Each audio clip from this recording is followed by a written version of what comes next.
in this entry in the vlog, I'm going to be covering some tips for the annotated bibliography assignment. First, I'm going to talk a bit about the goals of the assignment itself. Then I'm going to talk a bit about research and in particular identifying and citing scholarly sources. And finally, I'm going to go over the sample annotated entry from what's posted in the week 4 material and just highlight some of the key things that you should take from that as tips as you develop your own annotated bibliography for Monday. So again, good research begins with good questions, and you have been developing a good kind of fruitful research question over the past week. By the end of week 3, you turned in your process assignment with that question, which I'll be responding to here shortly. And again, those questions tend to ask why or how or kind of what questions. The goal of this annotated bibliography is really to learn new information or discover new ideas about your topic, okay? It is not at the moment to support a preconceived argument or position. I don't want you worrying about your argument or your position yet. I want you to just see what's out there in terms of the information and the conversations surrounding your topic that's indicated in your question. Let me delve a bit deeper into the goals for the annotated bibliography assignment. Primarily, I want you to find and evaluate a variety of sources, and on the next slide I'll discuss that variety of types of sources that you'll have to find. We'll also be practicing using the Googlepedia strategies and guidance from the information literacy tutorial from last week to find those sources. And also McClure's CRAP test and tips from Lunsford to evaluate those sources and determine if they're effective and usable for a scholarly research project like this. I also want you to develop a broad and deep understanding of your topic, right? That you have a variety of perspectives that you're examining and also reading deeply into those perspectives. I also want you to explore and find new information, not just information you already know about your subject, but new perspective, new ways of thinking about it. Not just the items that will support a claim that you might want to make, but those things that kind of go deeper and really get at other elements of this. Also, I want you to look at identifying existing current conversations about our topics, right? Again, not just information, not just data, but what are people saying about this? And how can you maybe eventually respond to it? We will eventually move to add something to these conversations, to put your oar in, right, and say something original. Right now, it's just seeing what the existing conversation is, what the they say is on your subject. And finally, we are going to spend this week really practicing MLA citation style with the annotated bibliography from chapter 45 in Lunsford. So for the annotated bibliography itself, I want to really quickly define and clarify the kinds of sources you need. Again, you need 2 popular sources. Again, popular sources as defined by our course text are things like newspaper, magazine, website articles, right? Maybe a blog that's kind of reputable and edited well and so forth. These may help provide examples of recent events that you're going to discuss. They might give information or figures, but they might also share points in the larger conversation. You know, what are sources of popular information and writers and maybe even scholars writing in popular venues saying about your topic, you know, maybe through editorials or other opinion pieces. That can be a popular use of popular sources, a valuable use of popular sources. You then need 3 articles from scholarly journals. And again, I'll talk a little bit more about some tips on locating those and searching for those. Those can provide findings from scholarly research, maybe some scholarly studies and data and information. But again, they might also provide arguments, you know, based on their findings, what do they argue about that subject? And that can also give you points in the conversation. You then need 1 primary source. And again, on the next slide, I'll actually define what a primary source means with an example. But you need 1 at least primary source here, okay?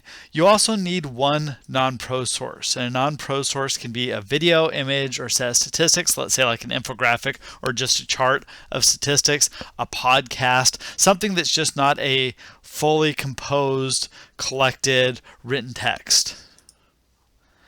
And finally, you will need one additional source of your choosing. It can be anything from those categories, but I would like you to focus on more sources that help you develop a conversation around your topic that's not just information. Okay, and again, the goal of this is to get you to kind of cast a wide net and look for different kinds of information about your subject. So let me spend a moment to clarify what we mean by primary source and secondary source with some examples. A primary source gives you a direct, unfiltered line to your topic. That means your subject is not being filtered through another writer's kind of arguments or perspectives or opinions. A secondary source provides that commentary or analysis of primary sources from other writers and other thinkers. Okay, so editorials, scholarly articles that draw conclusions from research and findings, or other kind of think pieces are secondary sources. Primary sources, an example, if we think about Sandra Cisneros' Co-Columbia that we all read together in this class, her primary sources were her mother's experience, that firsthand account of her experiences, the Variety article, because that is something that Cisneros was directly analyzing. She was looking at the word choice in the title, let's say. So even though it's a magazine article, it's a primary source in terms of she's doing the direct analysis of that, right? Or the Sins of My Father documentary that she mentioned, she's also directly analyzing it. So all of these are actually primary sources because it's the unfiltered thing that she's doing analysis of, right? Other people commenting on the similar problems that she's noticing would be secondary sources. All right. So primary sources might include interviews, images, videos, statistics.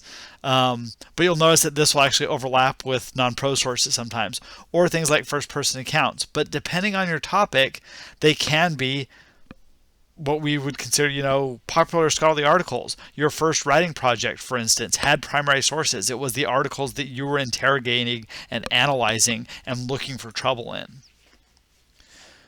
So next I'm going to talk about some tips on finding scholarly sources. And I am first going to go over a couple key points here, and then I will actually demonstrate a few things online. The first step is to really effectively use Google Scholar and or the AU library databases to find these scholarly sources. Again, I think as we demonstrated through some of our discussions, just a random Google search won't always get you to the best scholarly sources, right?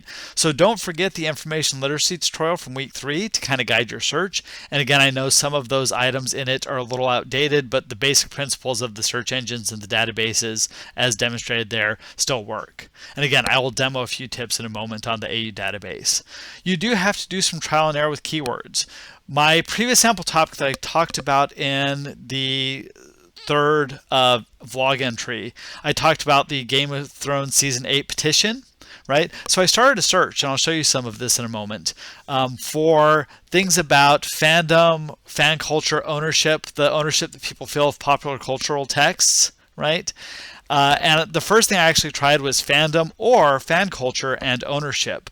And what I actually found was a lot of articles about soccer or football fandoms, which wasn't exactly what I was looking for. It was interesting, but not quite as connected to my subject. So there wasn't a lot about TV, which is what I was primarily interested in there. So I tried fandom and television, and I'll show you what resulted from that. Finally, once you find an article that works or is close to your subject, you can do what we call citation chasing, and I'll kind of demonstrate that in a moment as well. So I'm going to try those search terms that I just mentioned, which was fandom and television.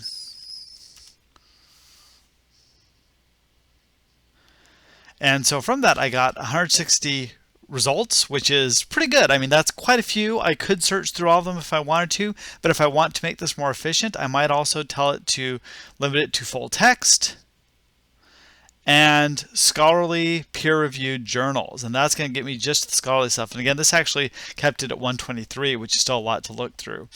But what you can then do is start to look through and look at titles, look at abstracts, and see what's most useful. I actually think this post-object fandom, television, identity, and self-narrative sounds interesting. I'm not sure if it's going to be connected to my subject yet, but if I click on that, it will take me to the description of this, the record for this, and I'll see that I have a PDF full text, right? So if I click on that, I can get the article, right?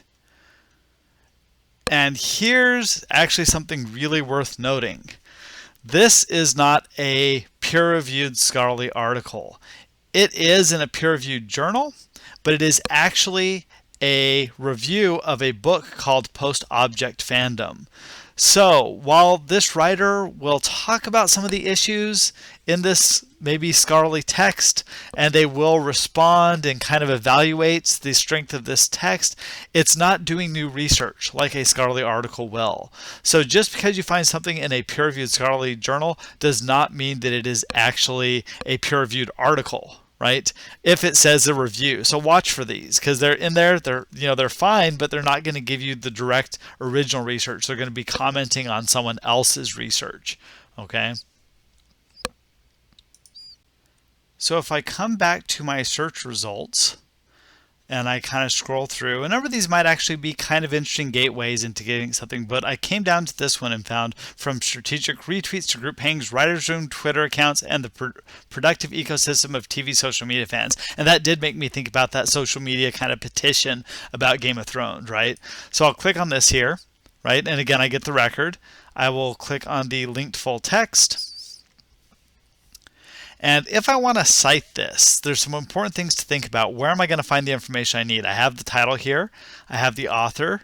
Note that Sage or Taylor and Francis or some of those are often publishers and databases. They're not the names of the publication. So I'm going to look for this, and I can find it here. Television and New Media, volume 19, number 5. Here's the pages. So that gives me a lot of my bibliographic information, right?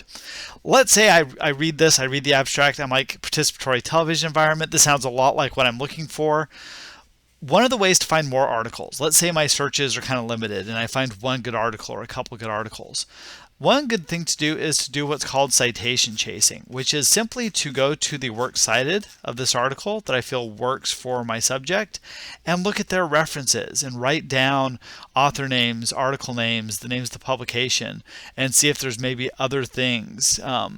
Fantagonism, here's one, right, by Derek Johnson. Factions, institutions, and conservative hegemonies of fandom. That sounds just like the questions I had about the Game of Thrones thing, right? So again, use the works cited from other articles to see if you can find additional things that are interacting with the subject that maybe you find in a good scholarly piece. Once you have an article title, you can actually come back to the library homepage, put it into the AU search here, and this was an article I found from some citation chasing. Hit search and see where it can find this, and it may link us to external sites. It may have a full text directly for us to link. Okay, so I have the Cultural Outlaws, an examination of audience activity and online television fandom.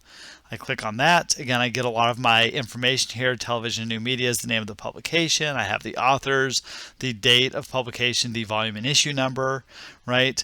And it gives me 2 links for full text availability. So I'm going to go ahead and click on one of these, see where it takes me. And again, I get a kind of web page here. Oh, and it actually gives me, this is great, other articles that it cited or that have keywords, and I can find those as well. It gives me an abstract. I can download the PDF. I get all the publication information. Again, don't be fooled by the Sage journals at the top. This is just the database or the publisher. Television New Media is that title, but I was able to tell that from the record right here, right, where it gives me the author names, the name of the publication. So just be sensitive to where this information tends to be posted, right? And again, I could download this PDF, I could read this, I could also citation chase in it if I wanted to. Because this entry in the vlog will be rather long, I'm going to go ahead and cut off part 1 here. You can go on and click over to part 2. And I will finish discussing some additional tips and go over the sample annotated entry.